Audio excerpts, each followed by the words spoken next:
Hey friends, in this video I want to talk about why there's no real such thing as entry-level full frame.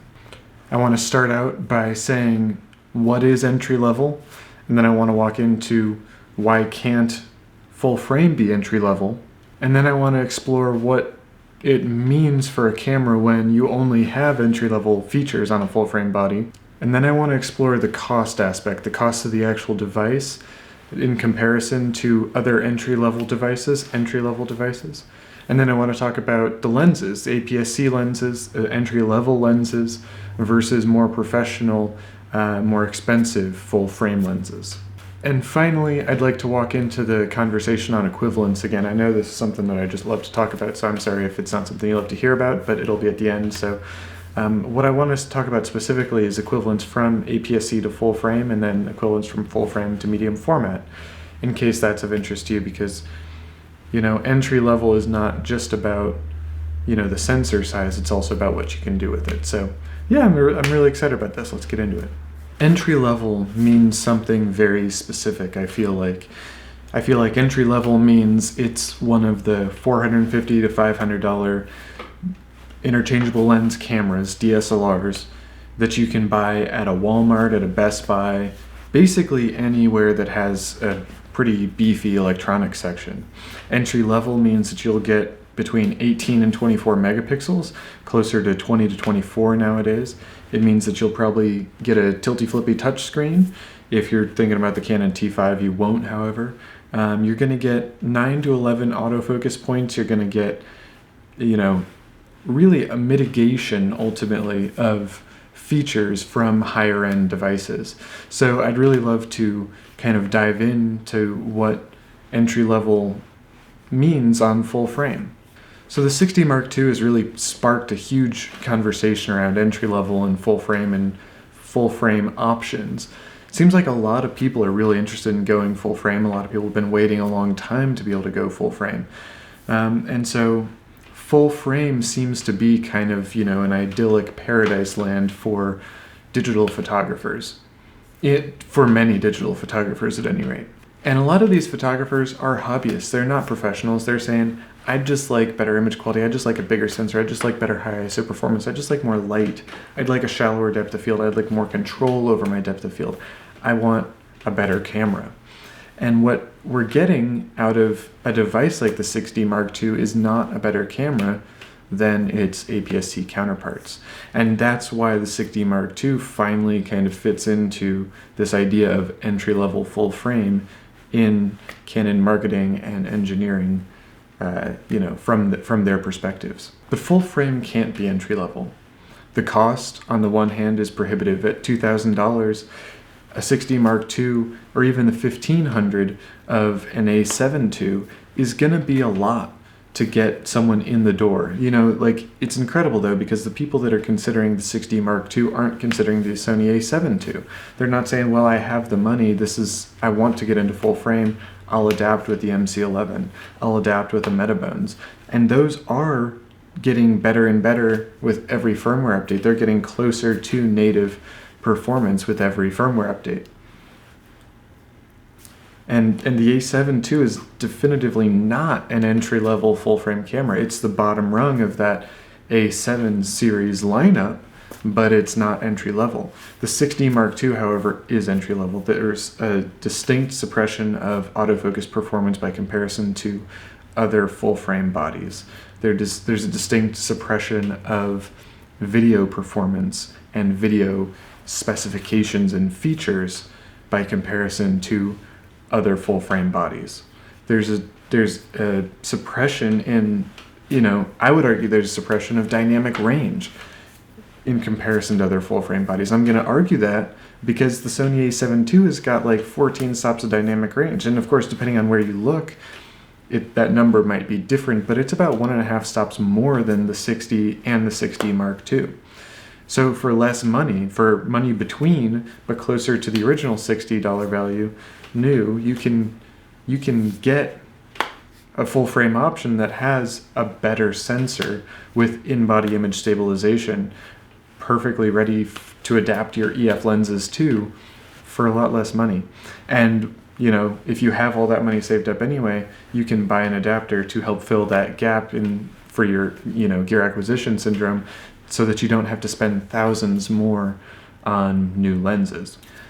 But by crippling the 6D Mark II's dynamic range and ISO performance by comparison to what it should be for its megapixels, like if you look at the 5D Mark IV and the 6D Mark II and the 80D, they all have about equivalent ISO performance. The signal to noise ratio is about the same. Now the 5D Mark IV, obviously, that's kind of the standard over there. The 5D Mark IV and the 80D are both kind of standards with that.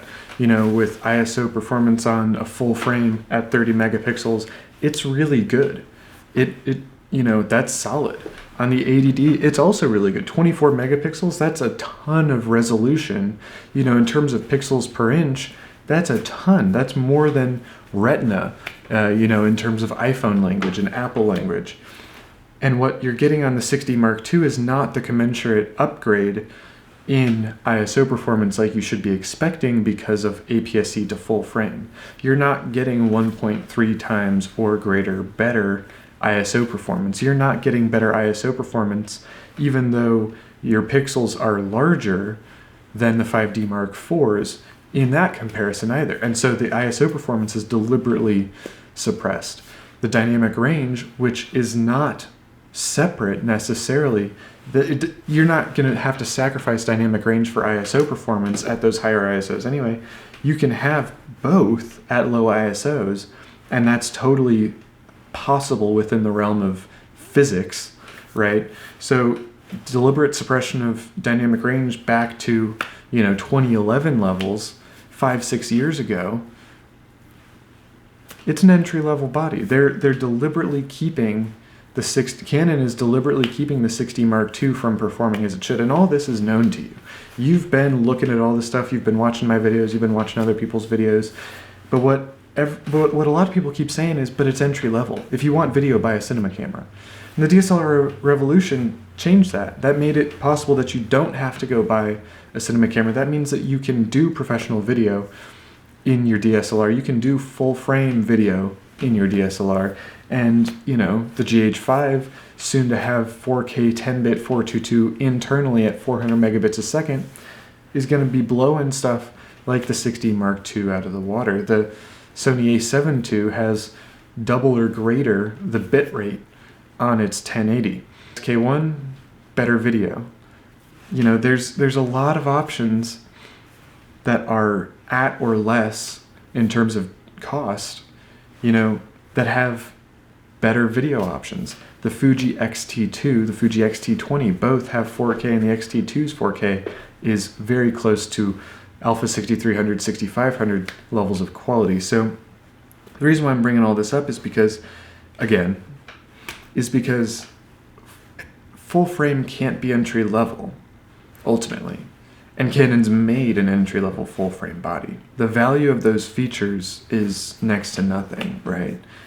Your creative ceiling is not pushed up by getting into a 6D Mark II. Your ability to create new and different images is not enhanced by the 6D Mark II.